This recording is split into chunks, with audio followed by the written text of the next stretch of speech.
छत्तीसगढ़ में घोटालों की बारात। सरकारी तंत्र रहा जिसके साथ, घोटालों की कड़ी में एक और महा घोटाला हो गया। 2100 करोड़ का खेल, सत्ता और शराब का गजब था मेल। अफसर और दलाल ने मिलकर लगाई सेल। कानून के दायरे में हुआ गोरख धंधा। जब बिक गया सिस्टम, जब लुट गया अवाम, आज उधेड़ेंगे नशे के नेक्सस की परतें। आज सुनाएंगे दास्ताने दारू, आज बताएंगे कौन है शराब के सौदागर।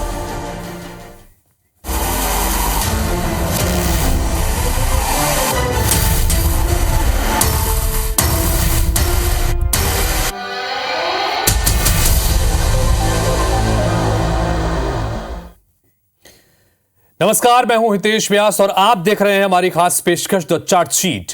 ये चार्जशीट है छत्तीसगढ़ के उन घोटालों की जिन्हें कांग्रेस सरकार के कार्यकाल में अंजाम दिया गया। इस चार्जशीट में दर्ज है घोटालेबाजी का पूरा कच्चा चिट्ठा। इस चार्जशीट में दर्ज है घोटालेबाजों की पूरी करतूत। तो चार्जशीट में आज बात छत्तीसगढ़ में भूपेश सरकार के कार्यकाल में हुए शराब घोटाले की।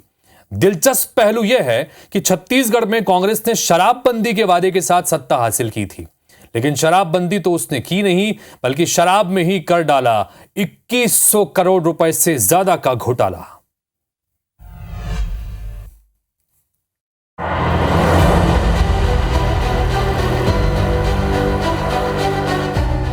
धान का कटोरा के रूप में मशहूर छत्तीसगढ़ क्षेत्रफल के लिहाज से देश का 9वां राज्य और आबादी के हिसाब से 16वां सबसे बड़ा राज्य। 44% जंगलों से ढके इस राज्य की 35% आबादी आदिवासियों की है और आदिवासी समाज में शराब पीने का चलन परंपरा से लेकर लोक व्यवहार में शामिल रहा है। शायद यही वजह है कि आबादी के हिसाब से 16वें स्थान पर आने वाला यह राज्य शराब की खपत के मामले में देश के टॉप 7 राज्यों में शुमार है। नेशनल फैमिली हेल्थ सर्वे की 5वीं रिपोर्ट के मुताबिक यहाँ 35% पुरुष और करीब 5% महिलाएं शराब का सेवन करती हैं। छत्तीसगढ़ में शराब की ये उच्च खपत हमेशा से एक मुद्दा रही है। शराबखोरी की इस लत के चलते घरेलू हिंसा की घटनाएं चिंता की वजह रही हैं। शराब की लत के चलते अपराध तो बढ़ता ही है, साथ ही कई परिवार भी उजड़ जाते हैं। शराब के इसी बुरे प्रभाव के चलते पिछले 2 दशक से राज्य में शराबबंदी की मांग भी उठती रही है। साल 2018 के चुनाव के दौरान कांग्रेस ने अपनी मैनिफेस्टो में ये वादा किया था कि सरगुजा और बस्तर के आदिवासी अंचलों को छोड़कर बाकी जगहों पर शराबबंदी की जाएगी। लेकिन ईडी की जो जांच रिपोर्ट बताती है वो ये कहती है कि शराबबंदी का वादा करने वाली कांग्रेस सरकार के दौरान शराब स्कैम का ऐसा खेल खेला गया जिसने ऑर्गेनाइज्ड क्राइम को भी मात दे दिया। सनसनीखेज फिल्म की तरह लिखी गई शराब घोटाले की पटकथा। सरकारी अधिकारियों और शराब माफिया का खड़ा किया नेटवर्क। सरकारी सिस्टम में सेंधमारी करके शराब घोटाले को दिया अंजाम। इस घोटाले को सुनियोजित तरीके से सरकारी संरक्षण में अंजाम तक पहुंचाया गया। इस मामले में ईडी तो पहले से ही जांच कर रही थी और अब राज्य की एजेंसी एसीबी ने भी केस दर्ज कर लिया है। राजेश राज, IBC 24, रायपुर। तो इससे पहले कि हम आपको यह बताएं कि यह शराब घोटाला क्या है और इसे कैसे और किसने अंजाम दिया, उससे पहले यह जानना जरूरी है कि शराब बिक्री का वो कौन सा सिस्टम है जिस पर घोटालेबाजों ने सेंध लगाई। तो आइए जानते हैं कि इस घोटाले के पहले तक यहां शराब बिक्री का कौन सा सिस्टम काम कर रहा था और घोटालेबाज उस पर कैसे सेंध लगाने में कामयाब रहे।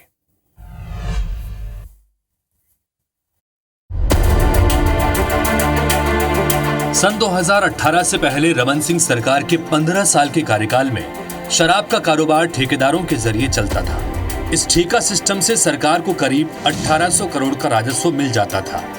शराब की खपत पर काबू रखने के लिए सरकार शराब दुकानों को नियंत्रित रखती थी, लेकिन सरकार को इस बात का बखूबी एहसास था कि 18 करोड़ का राजस्व देकर ठेका कंपनियां 2000 करोड़ से ज्यादा की कमाई कर लेती हैं। इसी बात को भांपते हुए 2018 के विधानसभा चुनाव से पहले तत्कालीन रमन सिंह सरकार ने शराब बिक्री के सिस्टम को सरकारीकरण का ऐलान किया, यानी अब शराब सरकारी दुकानों से बेची जाएगी। तर्क ये था कि इससे रेट कंट्रोल में रहेंगे और सरकार धीरे धीरे शराबबंदी की ओर बढ़ेगी। लेकिन सबको पता था कि जो मोटी कमाई शराब ठेकेदारों की जेब में जा रही थी, उसे सरकारी खजाने की ओर मोड़ने की कोशिश की जा रही थी। इस बदलाव के बाद छत्तीसगढ़ में शराब बनाने वाली कंपनियों को अब देसी शराब बनाकर सरकार को देना था। इसके लिए छत्तीसगढ़ राज्य मार्केटिंग कॉर्पोरेशन लिमिटेड का गठन हुआ। ये कंपनी डिस्टिलरीज से शराब लेकर स्टोर करने और मांग के मुताबिक सरकारी शराब दुकानों तक पहुंचाने का काम देखने लगी। शराब की अवैध तस्करी रोकने के लिए शराब बोतलों पर छत्तीसगढ़ शासन का होलोग्राम प्रिंट कर लगाया गया। इस तरह सरकारी देखरेख में शराब बिकना शुरू हुई। शराब दुकानों में बिक्री से जमा हुई रकम पेटी में भरकर पास के पुलिस थाने में जमा होती, फिर अगले दिन उसे खजाने में जमा करा दिया जाता और परिणाम भी मंशा के अनुरूप मिला। शराब से प्राप्त होने वाला राजस्व, जो भी 1800 करोड़ के करीब रहता था, छलांग लगाकर करीब 4000 करोड़ तक पहुंच गया। इसी बीच साल 2018 में छत्तीसगढ़ की सत्ता बदल गई। सत्ता की बागडोर भाजपा की बजाय कांग्रेस के हाथों में आ गई। कांग्रेस की यह सरकार शराबबंदी के वादे के साथ सत्ता में आई थी, लेकिन शराबबंदी की घोषणा पर अमल करने के बजाय इस सरकार के कार्यकाल में शराब स्कैम की ऐसी इबारत लिखी गई जिसने बड़े बड़े ऑर्गेनाइज्ड क्राइम को भी मात दे दी।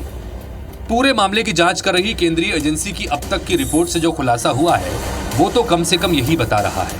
हालांकि तत्कालीन सरकारी सिस्टम की तरफदारी में कांग्रेस नेताओं की अपनी अलग दलील है।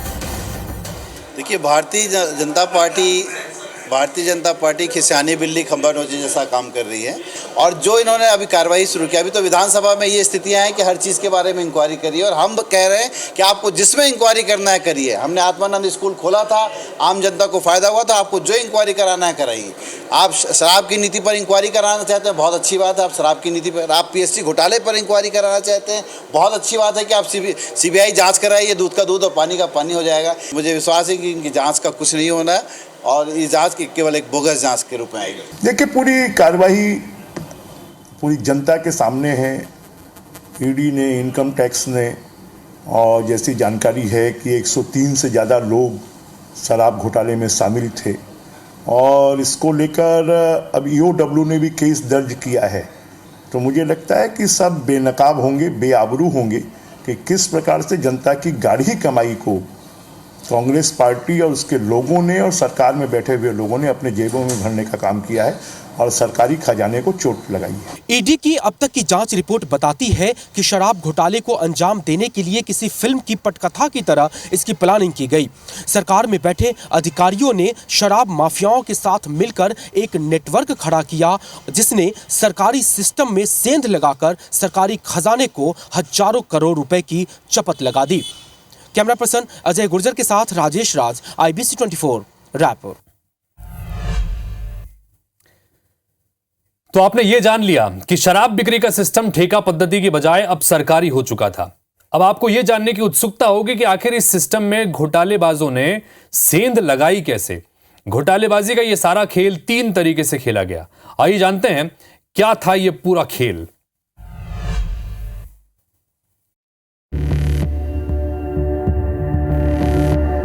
शराब बिक्री अब ठेका की बजाय सरकारी संरक्षण में होने लगी थी। इसी सरकारी सिस्टम में घोटालेबाजों ने 3 तरीके से खेल करते हुए तगड़ी सेंध लगाई। सरकारी शराब सिस्टम में पहली सेंध, ईडी की रिपोर्ट और अन्य स्रोतों से मिली जानकारी से शराब घोटाले को लेकर जो तथ्य सामने आए हैं, उससे पता चलता है कि उद्योग और वाणिज्य विभाग के संयुक्त सचिव IAS अनिल टुटेजा ने रायपुर मेयर एजाज ढेबर के भाई अनवर ढेबर और आबकारी विभाग के विशेष सचिव AP त्रिपाठी के साथ मिलकर शराब की अवैध उगाही का तंत्र खड़ा किया। इन तीनों ने अपने प्रशासनिक और राजनीतिक प्रभाव का इस्तेमाल करते हुए शराब की लागत रेट में बढ़ोतरी कर दी। राज्य के खजाने पर यह पहली चोट थी, लेकिन इसका सीधा फायदा शराब बनाने वाली कंपनी को हुआ। इसके बदले में इन कंपनियों से लाखों रुपए का कमीशन वसूला गया। सरकारी शराब सिस्टम में दूसरी सेंध, घोटालेबाजों ने सरकारी शराब दुकानों में बिकने वाली शराब के समानांतर शराब बनाने बॉटलिंग करने और उसे सरकारी शराब दुकानों में अलग से खपाने का नया सिस्टम खड़ा कर दिया। इसके लिए छत्तीसगढ़ की उन्हीं शराब निर्माता कंपनियों से अलग से शराब तैयार कराई गई और इसकी अलग से बॉटलिंग कराई गई। छत्तीसगढ़ में सरकारी शराब बनाने का काम messrs Chhattisgarh distilleries limited, messrs Bhatia wine merchant private limited और वेलकम डिस्टिलरीज प्राइवेट लिमिटेड को मिला हुआ था। इन्हीं 3 कंपनियों को ब्लैक में देसी दारू बनाने का काम सौंपा गया। इस कदम से इन कंपनियों के भी पौ बारह हो गए। सरकारी दारू बनाकर शासन को देने में सिर्फ 100 रुपए प्रति पेटी मिलता था। ब्लैक में उसी दारू सप्लाई के लिए शराब सिंडिकेट की ओर से 560 रुपए से लेकर 600 रुपए तक दिया जाता था। शराब सिंडिकेट भी इस दारू को सरकारी शराब दुकान के जरिए 2880 रुपए में बेचा करता था, यानी उसे भी करीब 6 गुना का मुनाफा हो रहा था। बस लूट रहा था तो छत्तीसगढ़ सरकार का खजाना और प्रदेश की निम्न आय वर्ग की मदिरा प्रेमी जनता। 2022 तक पेटी शराब को 3880 रुपए तक में खपाया जाने लगा। अवैध दारू के लिए बोतल बनाकर तीनों देसी दारू कंपनियों तक सप्लाई करने का काम मेसर्स अदीप अंपायर और अनुराग ट्रेडर्स को सौंपा गया। वहीं अवैध शराब की बोतल में डुप्लीकेट सरकारी होलोग्राम सप्लाई का tender prism hologram and security private limited को सौंप दिया गया। इसके लिए पूर्व में इस्तेमाल हो चुके नंबर के ही होलोग्राम को दोबारा छापकर दारू कंपनियों तक पहुंचाया गया। डुप्लीकेट होलोग्राम के साथ बोतल में पैक इस अवैध शराब को शराब फैक्ट्री से निकालकर उसे सरकारी शराब दुकान तक पहुंचाने का जिम्मा आबकारी विभाग के अधिकारी कर्मचारियों ने संभाला। छत्तीसगढ़ में बने शराब बिक्री के सरकारी सिस्टम में 3 शराब कंपनियां ही थी। इन्हीं 3 का वर्चस्व बना रहे, इसके लिए आपस में इन तीनों कंपनियों ने कार्टेल बना लिया। इन तीनों ने आपसी सहमति से तय किया कि छत्तीसगढ़ के बाजार में किसकी कितनी हिस्सेदारी रहेगी। इस कार्टेल को सरकार समर्थित रैकेट का संरक्षण मिला और इस काम के लिए अलग से इन कंपनियों के जरिए भारी रकम रैकेट को पहुंचाई गई। पूरी तरह सरकार का इन्वॉल्वमेंट था कि वैध शराब के साथ साथ अवैध शराब को बेचना, नकली बॉटलिंग करना, नकली उसमें मोनो लगाना, अवैध शराब फैक्ट्रियों से निकासी करना और रेट बढ़ाकर शराब को बेचना, और ये पूरा एक सुनियोजित तरीके से गैंग बनाकर उसको करना। इस प्रकार से सरकार का पूरा इन्वॉल्वमेंट इसमें दिखाई दिया है। पहली बात तो ये था, देखिए कि 60% राजस्व की चोरी की गई। वहाँ दुकानों में 2 तरह के शराब रखे जाते थे, एक नंबर 1 वाला बोतल, दूसरे बोतल जो है नंबर 2 वाला। नंबर 2 वाला डायरेक्ट जो है माल आता था और उसका खरीदी की जितना खरीदी बिक्री होता था उसका पैसा रखने के लिए अलग बक्सा होता था, अलग उसके लिए व्यवस्था होती थी। उसका पैसा सीधे पता नहीं कहाँ कहाँ जाता था और नंबर 1 का वही 40% यही जाता था। तो इस तरह का तो खुला खेल चला। इन 3 तरीके से शराब बिक्री के सरकारी सिस्टम में सेंध लगाकर करोड़ों रुपए का वारा न्यारा कर दिया गया। ईडी के बाद अब राज्य की एजेंसी ने भी जांच शुरू कर दी है और अब तक की जांच रिपोर्ट बताती है कि जल्दी ही इस नेटवर्क में शामिल कई और चेहरे भी बेनकाब होकर सलाखों के पीछे होंगे। राजेश राज, IBC 24।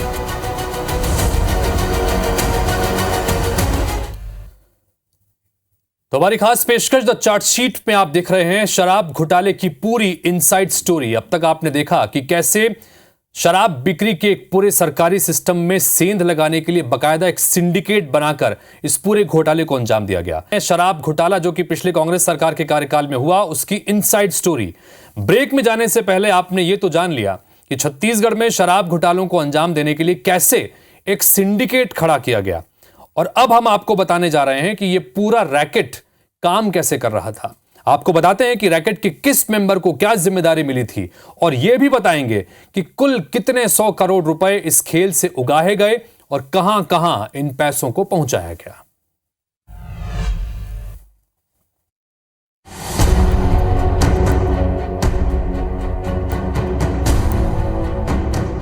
इस अवैध शराब को सरकारी शराब दुकानों तक पहुंचाने के लिए ट्रांसपोर्ट सिस्टम की भी जरूरत थी, उसे भी खड़ा किया गया।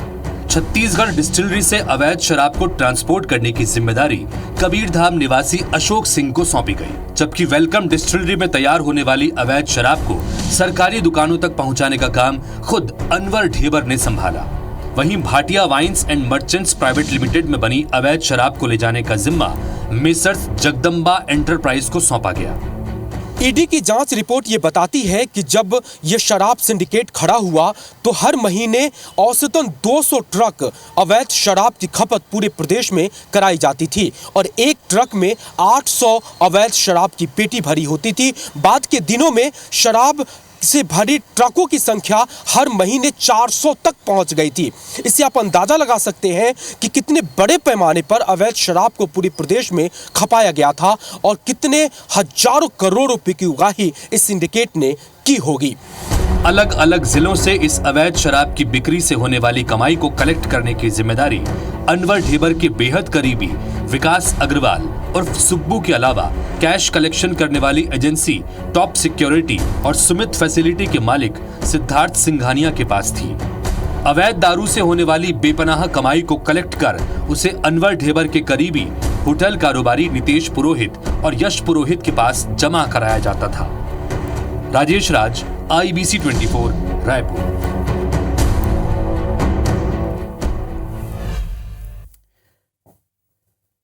तो दारू से कमाई और कमीशन का खेल यहीं खत्म नहीं होता है। यह खेल तो देसी दारू का था, अंग्रेजी शराब का खेल अभी बाकी था। अंग्रेजी शराब की बिक्री में भी जमकर गोलमाल किया गया। आइए बताते हैं कैसे किया गया यह सारा गोलमाल।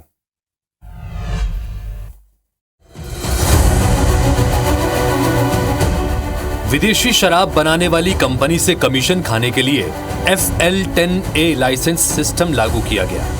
प्रदेश की शराब दुकानों तक विदेशी दारू सप्लाई करने का ठेका अनवर ढेबर के 3 चहेती फर्म को दिया गया। पहली फर्म संजय मिश्रा और मनीष मिश्रा की messrs next gen power Injetech private limited थी, जबकि दूसरी firm Om Sai beverage private limited के मालिक अतुल सिंह और मुकेश मनचंदा थे।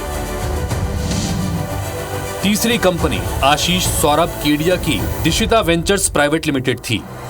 ईडी के मुताबिक इन्हें षड्यंत्र पूर्वक निविदा के जरिए काम दिया गया। ये फर्म विदेशी शराब बनाने वाली कंपनियों से 10% कमीशन लेते थे और फिर उनसे शराब लेकर उसकी सप्लाई प्रदेश के सरकारी शराब दुकानों तक किया करते थे। 10% के कमीशन से जो कमाई होती थी उसका 60% हिस्सा सिंडिकेट को चला जाता था और 40% हिस्सा कमाई के रूप में इन्हीं 3 फर्मों के पास रह जाता था। अब जरा इस अवैध कमाई के हिसाब किताब पर भी नजर डालिए। ईडी की चार्जशीट बताती है कि सरकारी शराब दुकानों से बिकने वाली अवैध शराब की कमाई का 15% हिस्सा अनिल टुटेजा और अनवर ढेबर अपने पास रख लेते थे और बाकी रकम राजनेताओं और अधिकारियों में बांट दी जाती थी। आरोप है कि तत्कालीन आबकारी मंत्री कवासी लखमा और तत्कालीन आबकारी सचिव निरंजन दास को हर महीने 50-50 लाख रुपए पहुंचाया जाता था। यानी 3 साल में दोनों को 18-18 करोड़ रुपए दिए गए। ईडी की चार्जशीट के मुताबिक अरुणपति त्रिपाठी को 20 करोड़ रुपए मिले थे। इस कमाई का एक हिस्सा रेरा के अध्यक्ष सीनियर रिटायर्ड IAS अधिकारी विवेक ढांड के पास भी पहुंचाए जाने का आरोप है। इस अवैध कमाई का हिस्सा हवाला के जरिए विकास अग्रवाल, सुमित मालू और रवि बजाज ने छत्तीसगढ़ से बाहर भी पहुंचाया। पूरा चैनल ही चला रहा था, पूरा माफिया लगे हुए थे। उधर सेंट्रल की एजेंसियां अलग जांच कर रही है, हमारे यहाँ से भी अलग अलग FIR वगैरह सब चल रहा है, हो रहे हैं। तो मैं समझता हूँ कि सब जो है लिंक धीरे धीरे वो पकड़ में आएगा और जो दोषी हैं, जो इसमें अति किए हैं, भ्रष्टाचारी किए हैं, वो सब किसी भी हालत में वो बचने वाले नहीं हैं। सब जो है उनको लाल दरवाजे के अंदर भेजना ही पड़ेगा और जाएंगे। कुल मिलाकर 2161 करोड़ रुपए की कमाई के इस खेल का एक बड़ा हिस्सा अनवर ढेबर के पास भी पहुंचा। उसने अपने परिवार के सदस्यों अख्तर ढेबर, उमेर ढेबर, जुनैद ढेबर, करिश्मा ढेबर के नाम पर इन कमाई को इन्वेस्ट किया। भिलाई निवासी लक्ष्मी नारायण बंसल और पप्पू बंसल के पास इस अवैध कमाई का 76 करोड़ रुपए पहुंचाया गया, जिसे राजनेताओं के बीच बांटा गया है। विजय भाटिया के पास भी तगड़ी कमाई पहुंचाई गई। अनिल टुटेजा ने अवैध कमाई को अपने बेटे यश टुटेजा के नाम पर अचल संपत्तियों में निवेश किया।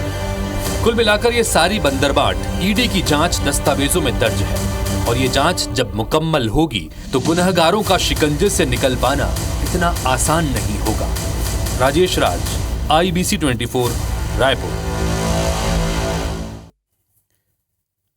तो देखा आपने कैसे नेताओं, नौकरशाहों और दलालों के नेक्सस ने छत्तीसगढ़ में बड़े शराब घोटाले को अंजाम दिया। घोटाले का एक एक किरदार अब जांच के घेरे में है। द चार्जशीट की आज की कड़ी में फिलहाल इतना ही, लेकिन इस चार्जशीट में दर्ज है पूर्व की कांग्रेस सरकार में हुए कई घोटालों का पूरा लेखा जोखा। अगली कड़ी में देखेंगे चार्जशीट के पन्नों में दर्ज कुछ और घोटालों की पूरी दास्तान।